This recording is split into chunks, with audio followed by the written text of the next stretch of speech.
মাম্মা, তুমি আজকে এটা কি বানাচ্ছ? স্পেশাল কিছু? হ্যাঁ, দেখবি চ না কেমন স্পেশাল। এই দেখো, প্রথমেই একটা জায়গায় মাংসটা ধুয়ে রেখেছি, আর করে রেখেছি এখানে আদা, পেঁয়াজ, রসুন, কাঁচা লঙ্কা আর টক দই দিয়ে একটা পেস্ট। তার মধ্যে দিয়েছি নুন আর চিনি দিয়ে পুরো জিনিসটা মিশিয়ে নিলাম। প্রথমে ওটা মিশিয়ে তার মধ্যে ওর মধ্যে মাংসটা দিয়ে পুরোটা ভালো করে ম্যারিনেট করে নিলাম।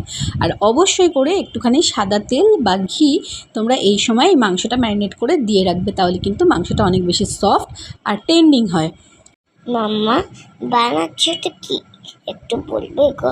দেখি না, স্পেশাল রান্না পরে বলছি। এখানে আবার কিছু মশলা রেডি করে নিয়েছি দেখো। গোটা গরম মশলা, তেজপাতা আর শুকনো লঙ্কা। তার সাথে দিয়ে দিয়েছি কড়াই বেশ কিছুটা পরিমাণে সাদা তেল। তেলটা গরম হলে প্রথমেই দিয়ে দেবো গরম মশলাগুলো, আর তারপর দেখো এখানে একটু জায়ফল গুঁড়োও ছড়িয়ে দিয়েছিলাম।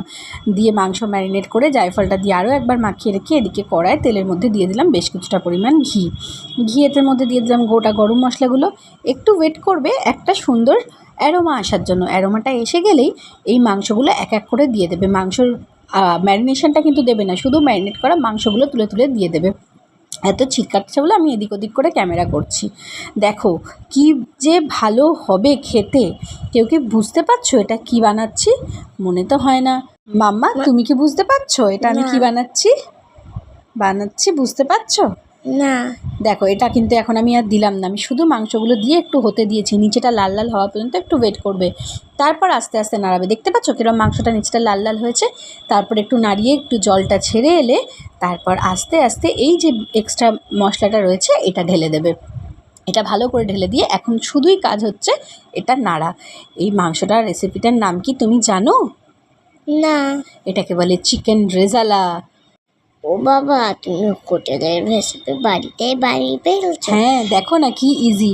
এখন কিন্তু ফ্লেমটা একদম আস্তে করে দিলাম, দিয়ে দেখো চাপা দিয়ে দিয়েছিলাম কতটা জল ছেড়েছে। এতটা জল ছাড়ার পর এটার মধ্যে আছে কাজু, আমন্ড, পোস্ত আর একটু মগজদানা। ওয়াও, কি সুন্দর টেম্পটিং দেখতে হয়েছে গো। এই সমস্তটা আবার দিয়ে মশলাটা ভালো করে কষিয়ে নিলাম, নিয়ে দিয়ে দিলাম গরম মশলার গুঁড়ো। আর একটা জায়গায় একটা বাটির মধ্যে একটু গোলাপ জল আর একটু কেওড়া জল মিশিয়ে নিয়ে সেটা দিয়ে দেবো ওই ওপর থেকে। ওটাই হবে ফাইনাল টাচ। তারপর দেখো মাংসটা কিন্তু এখন রেডি হয়ে গেছে, এটা ওপর থেকে দিয়ে দিলাম। তোমরা তোমাদের প্রয়োজন মতো গ্রেভি রাখবে, আমার একটু গ্রেভি দরকার ছিল তাই আমি এতটা গ্রেভি রেখেছি। আর যেটা না দিলে হবে না সেটা অবশ্যই একটু বাটার। কেমন লাগলো জানিও।